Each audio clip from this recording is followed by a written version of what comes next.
अनेक वरिष्ठ महानुभाव, आदरणीय सदस्यों ने अपने विचार व्यक्त किए हैं।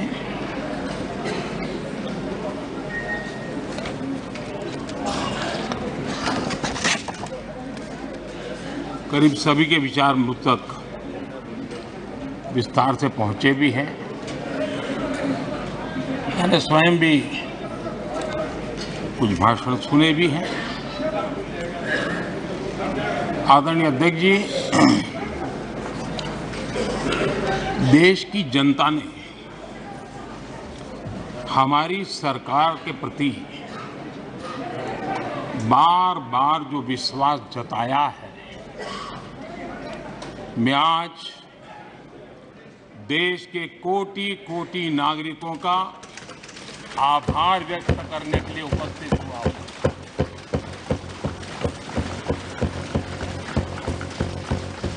और अध्यक्ष जी कहते हैं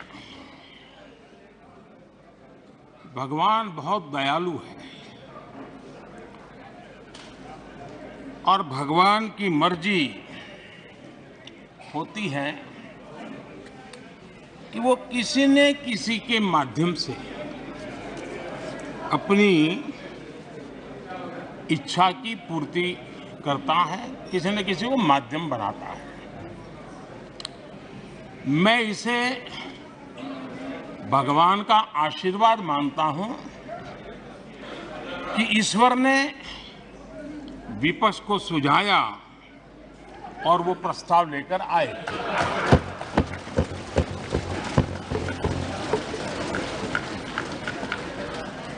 दो 2018 में भी ये ईश्वर का ही आदेश था, जब विपक्ष के मेरे साथी अविश्वास प्रस्ताव लेकर के आए थे। उस समय भी मैंने कहा था कि अविश्वास प्रस्ताव हमारी सरकार का फ्लोर टेस्ट नहीं है। मैंने उस दिन कहा था, बल्कि ये उन्हीं का फ्लोर टेस्ट है। ये मैंने उस दिन भी कहा और हुआ भी वही। जब मतदान हुआ तो विपक्ष के पास जितने वोट थे उतने वोट भी वो जमा नहीं कर पाए थे।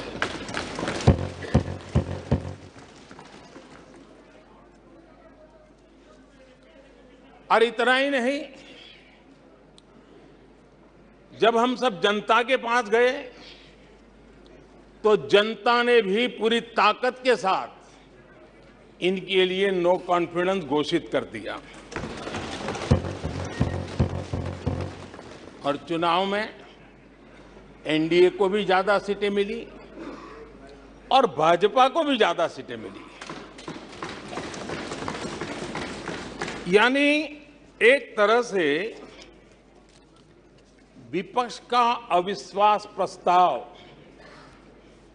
हमारे लिए शुभ होता है।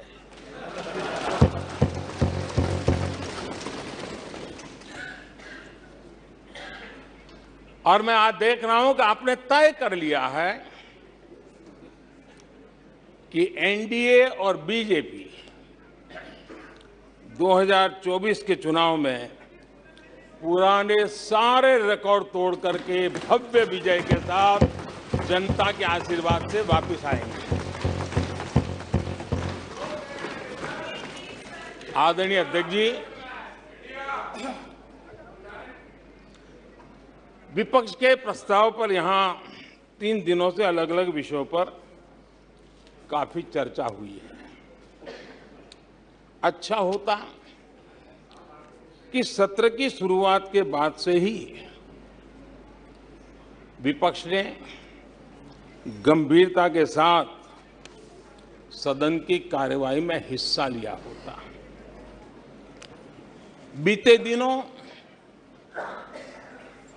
इसी सदन ने और हमारे दोनों सदन ने Jan Vishwas bill, mediation bill, dental commission bill आदिवासियों के लिए जुड़े हुए bill, digital data protection bill, national research foundation bill, coastal aquaculture से जुड़ा बिल, ऐसे कई महत्वपूर्ण बिल यहां पारित किए। और ये ऐसे बिल थे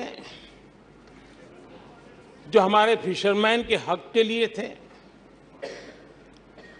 और उसका सबसे ज्यादा लाभ केरल को होना था।